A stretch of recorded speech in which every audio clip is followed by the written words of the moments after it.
नमस्कार। मैं अजय कुमार अलंकार, सेवानिवृत्त अपर निबंधक सहयोग समितियां बिहार पटना यूट्यूब के सहकार चैनल के माध्यम से आपसे पुनः मुखातिब हूँ। विगत 5 अंकों से मैं आपके साथ राष्ट्रीय सहकारी नीति 2025 की विवेचना कर रहा हूँ। यह क्रम इस अंक में भी जारी रहेगा। विगत अंकों में मैंने आपको बताया है कि राष्ट्रीय सहकारी नीति 2025 में 6 रणनीतिक मिशन स्तंभ चिन्हित किए गए हैं, जिन्हें 16 उद्देश्यों के माध्यम से प्राप्त किया जाएगा। 2 रणनीतिक स्तंभों की चर्चा मैंने विस्तृत रूप से आपसे की है। आज इस अंक में मैं तृतीय रणनीतिक स्तंभ सहकारी समितियों को भविष्य के लिए तैयार करने की चर्चा करूंगा। इसके अंतर्गत यह कहा गया है कि सहकारी समितियों का डिजिटल डिवाइड कम करने के लिए नवीनतम प्रौद्योगिकियों को अपनाने और अपनी कार्यकुशलता बढ़ाने और संरचना, उत्पादों और सेवाओं को प्रभावी ढंग से प्रबंधित करने के लिए एक पेशेवर प्रबंधित आर्थिक संस्था बनाने की आवश्यकता है। मतलब प्रोफेशनल मैनेजमेंट को बढ़ावा देने की ज़रूरत है और प्रोफेशनल मैनेजरियल यूनिट में सहकारी समितियों को डेवलप करने की ज़रूरत है। अब यह उद्देश्य किस तरह से प्राप्त होगा, इसकी रणनीति क्या होगी, इसकी चर्चा मैं आगे आपसे करता हूँ। इस रणनीति में प्रथम बिंदु यह है कि डेटा आधारित निर्णय लेने और बेहतर सेवा डिलीवरी के लिए कोऑपरेटिव स्टैक तैयार करना और उसे विकसित करने में सहायता करना और उसे विकसित कराने में भी सहायता कराना। साथ ही इस पहल का लक्ष्य सहकारी समितियों में उच्च गुणवत्ता वाले डेटा का एकत्रण संग्रह करना और नवाचार तथा नई सेवाओं के सृजन के लिए उसे हितधारकों को आसानी से उपलब्ध कराना है। इस स्टैक का विकास मौजूदा राष्ट्रीय सहकारी डाटाबेस के आधार पर किया जा सकता है, जिसमें अन्य उपयुक्त डाटाबेस भी शामिल किए जा सकते हैं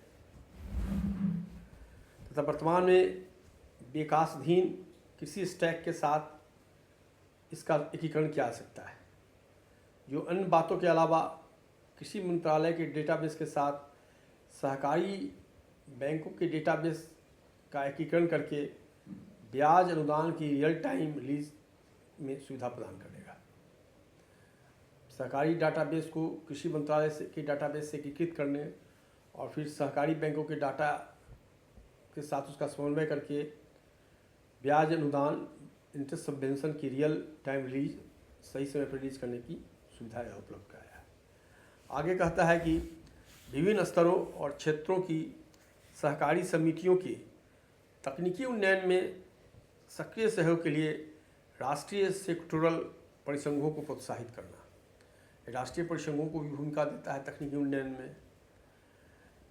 पुनः कहता है कि ज़्यादा ग्राहकों तक पहुंच और उत्पादों का बेहतर दाम पाने के लिए सहकारी समितियों को जेम और ONDC जैसे ई-कॉमर्स प्लेटफॉर्म का उपयोग करने के लिए प्रेरित करना।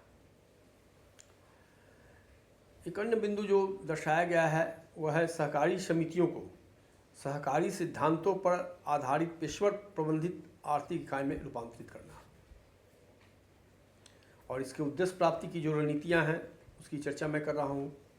इसमें कहा गया है कि उद्योग अभिमुखी इंडस्ट्री ओरिएंटेड शिक्षा और आवश्यकता आधारित क्षमता निर्माण के लिए समेकित, मानकीकृत और गुणवत्ता के प्रति सजग राष्ट्रीय स्तर की संस्थागत संरचना के सृजन द्वारा सहकारी समितियों के संगठनात्मक प्रबंधन को पेशेवर बनाने हेतु प्रोत्साहित करना।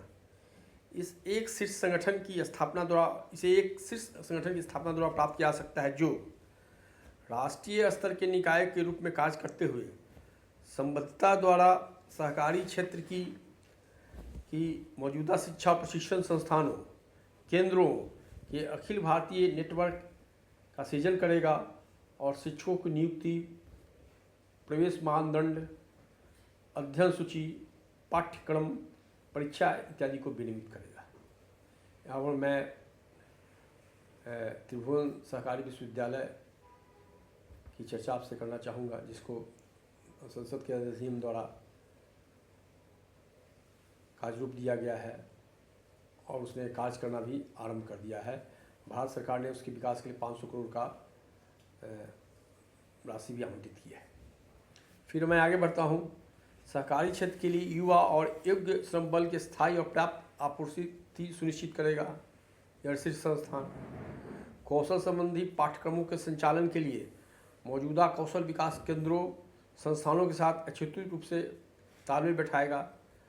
सहकारी क्षेत्र की आवश्यकता को पूरा करने के लिए पाठ्यक्रम और अध्ययन सूची तैयार करेगा। सहकारी क्षेत्र में अनुसंधान और विकास का संचालन और प्रोत्साहित करेगा। सहकारी और निजी क्षेत्रों से प्रायोजित अनुसंधान ट्रैक चेयर की प्रथा के संस्थानीकरण का प्रयास करेगा।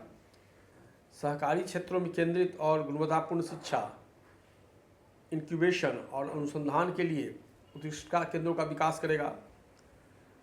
आवश्यकता आधारित सहायता प्रदान करने के लिए नए और बेहतर क्षेत्रों में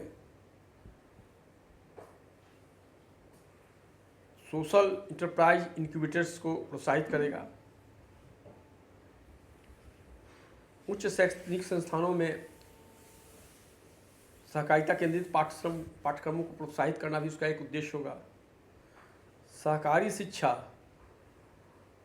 कौशल विकास और सहकारिता के विभिन्न स्तरों एवं विभिन्न प्रकार के पाठ्यक्रमों में सहकार विशिष्ट गुणवत्तापूर्ण शैक्षिक सामग्री को विभिन्न भारतीय भाषाओं में तैयार करने के लिए केंद्र राज्य सरकारों के पास उपलब्ध है सहकारी शिक्षा फंड, और इससे संबंधित भारत सरकार के अन्य मंत्रालय के पास उपलब्ध फंड के उपयोग को बढ़ावा देगा। प्रस्तावित संगठन द्वारा निम्नलिखित उद्देश्य के लिए सहकारी क्षेत्र में नवाचार और इंक्यूबेशन को प्रोत्साहित करने हेतु संस्थागत प्रणाली की स्थापना में सहायता प्रदान करना। पहला है स्थानीय संसाधनों और साधनों पर आधारित सतत और प्रगतिशील व्यवसाय आचरणों तथा प्रौद्योगिकी का विकास और प्रसार करना। दूसरा है उभरते क्षेत्रों में नई सहकारी समितियों को इंक्यूबेट करना। तीसरा है सहकारी क्षेत्र में उद्यम कौशल को प्रोत्साहित और प्रसारित करना। चौथा है मानव संसाधन क्षमताओं के निर्माण को एक अनिवार्य तत्व मानकर सहकारी समितियों को अपनी विधियों को संशोधित करके बोर्ड के सदस्यों और विभिन्न श्रेणियों की नौकरियों में कार्मिकों के लिए प्रशिक्षण, नेतृत्व विकास, प्रबंधन विकास और अन्य संगठनात्मक क्षमता निर्माण कार्यक्रमों को शामिल करने के लिए प्रोत्साहित करेगा। फिर है कि नई सहकारी समितियों सहित सभी सहकारी समितियों के सदस्यों के लिए सहकारी सिद्धांतों और मूल्यों पर आधारित शिक्षा प्रदान करने हेतु समयबद्ध और एकरूपता से प्रयास किया जाएगा।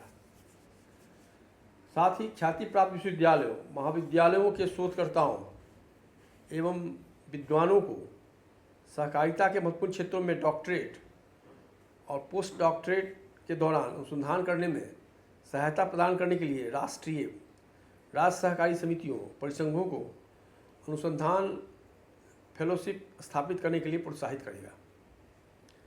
राष्ट्रीय और राज्य सहकारी समितियों, परिसंघों और संघों को जमीनी स्तर पर सहकारी लर्निंग सेंटर की स्थापना करने के लिए प्रोत्साहित करेगा।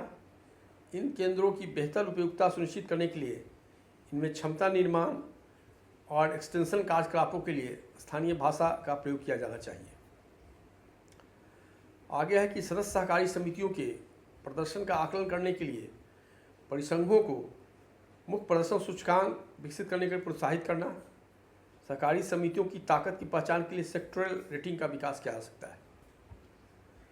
प्रौद्योगिकी समर्थित भर्ती सुधारों के माध्यम से उत्तरदायी शासन, नेतृत्व और कर्मियों की क्षमता को बढ़ावा देकर उच्च स्तरीय पेशेवरता को प्रोत्साहित करने का भी काम किया जाएगा।